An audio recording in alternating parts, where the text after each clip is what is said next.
Hey everybody, welcome back to Library Says. My name is Jamie, and today I'm going to talk about why I don't usually buy books. So this is my second Cold Brew Conversations. It's a series I'm going to do where I literally just sit on this couch drinking cold brew and chatting about things that are sort of bookish, but not necessarily about books. So stick around if you want to hear why I don't usually buy books, and when I do, how I do it. So, first off, if this is your first time checking out one of my videos, just a quick recap on me. I'm a librarian. And as a librarian, I have unfettered access to books literally every single day for free. Is that why I don't buy books? No, it's not. It's a part and it helps, but I've actually had my current system since long before I became a professional librarian. So you may notice that in most of my videos, I'm sitting in front of a bookshelf, and that bookshelf is full of books. That's true. And, fun little tidbit, I have a bookshelf tour coming. It's on the way. But if I don't buy books, how did I get those books? I bought them. Let me just start by laying it out for you. I spend as little money as possible on books, especially physical books. I live in 800 square feet. I have moved many times in my life and expect I'll move many times more. And I would consider myself a book collector when it comes to physical books. If I own it, it's because at some point it meant something to me. It was special to me. I loved it. It's beautiful inside and out. It's important in some way. And every book on my shelf has a different reason for being on my shelf, but if it's on my shelf, barring a few physical copies I've gotten, like ARCs and things at conferences or conventions, that's different. But books that I've actually purchased that are on my main shelf, they're there for a reason. I don't ever buy a physical book because I think I'll like it. And I know you're thinking, isn't that how it works? You hear about a book you want to read, you think that sounds good, you go to the store, you buy it, bring it home, you read it, and you hope for the best. No, not for me. For me, I don't have the money or the space to spend on that. So what do I do? What do I do? First off, I try and access books as often as possible, ebooks, audiobooks, or physical books through the library. Now, I know everyone's situation is going to be different. Maybe your library has a really small ebook and e-audiobook collection, and so you don't have free access to stuff like that. Or maybe you don't live anywhere near a library, and it would be really difficult for you to drive to get physical books, and that's your preference. And so this is definitely a situation that works for me, and I'm not saying it would work for everybody. This is how I go about acquiring books. First, I have a very intense TBR.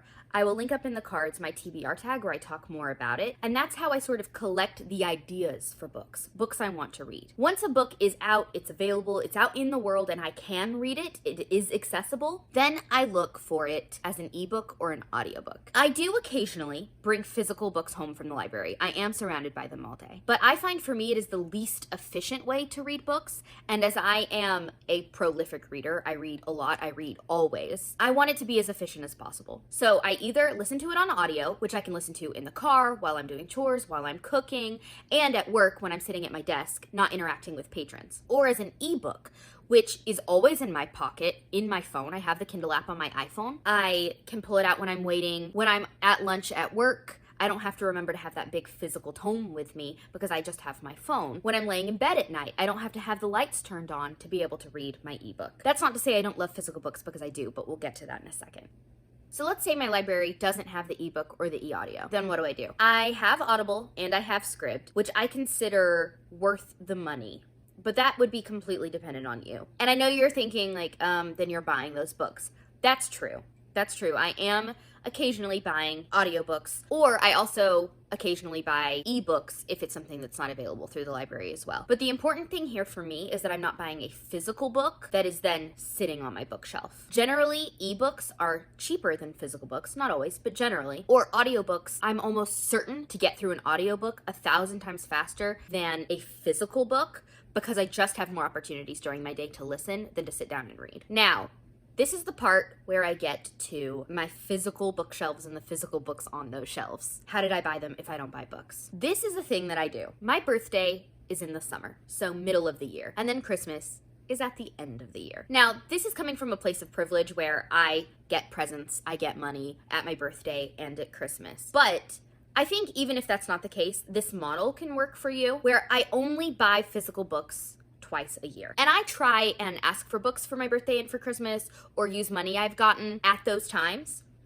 But even if you're not getting money for a birthday or for Christmas, even if you don't get presents, I still think the twice a year model works well, even if you're just saving up money to spend. And here's how I do it. From January until my birthday in the summer, I'm keeping a running list of every book I've read that year that I loved, that I was gaga over. Books that I feel are beautiful, important, special to me in some way. Books that I know I'm gonna want to reread. I'm going to want to be able to say, I own that. And I want to support the author further by purchasing a physical copy. Then, when my birthday comes around the summer, that's when the book buying happens. With whatever means necessary, that's when I buy those books and only those books. Then the same thing repeats, starting after my birthday all the way through to the end of the year. A list of all of the books I've read that year since my birthday that I want to own. And then at the end of the year, I purchase those books. I hope that makes sense. So I'm only buying physical books twice a year. I am buying ebooks and audiobooks sporadically throughout the year to fill in gaps where I wasn't able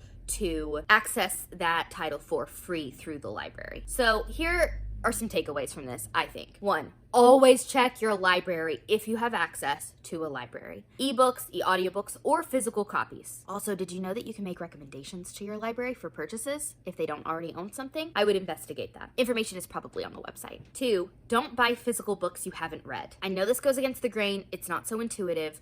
Why would I waste money buying a book that I've already read? And it comes down to the mindset here. I know a lot of people would think this is a ridiculous way to do it because once you've already read it, you don't need to buy it. But for me, it is a collection. It is something that's special, something that I have cultivated over time. And even if it's a book I read 10 years ago that no longer resonates with me, I can at least point to it and say, I really loved this 10 years ago. It was important to me as a reader through my reading journey. It was a pivotal point. And there are a lot of books on my shelf right now that I wouldn't own if it was up to me to buy them today. But I wouldn't get rid of them either because they were important to me. And I think that's what's kind of fun about having a bookshelf cultivated this way. There aren't any duds. I don't look through my bookshelf and think, ever, ever, because I love them. I love them all. And I am a book lover, right? So like, if you're someone who doesn't give a crap about physical books, don't buy them. There's no need to buy them. I got a comment on one of my videos not so long ago. Someone who is new to BookTube who said that she was worried because she didn't own a lot of books. She didn't have a big bookshelf and she thought that that set her behind as a booktuber. And that's not true at all. I don't think you have to have a single book in any of your videos. You might have noticed that in most of my videos, I just put up a picture of the cover of the book instead of holding up the physical book, and this is why. If I really loved it, chances are good I will own it by the end of the year, and you'll get a fantastic book haul from me. But that's why I won't do a lot of book hauls going forward. So what do you think?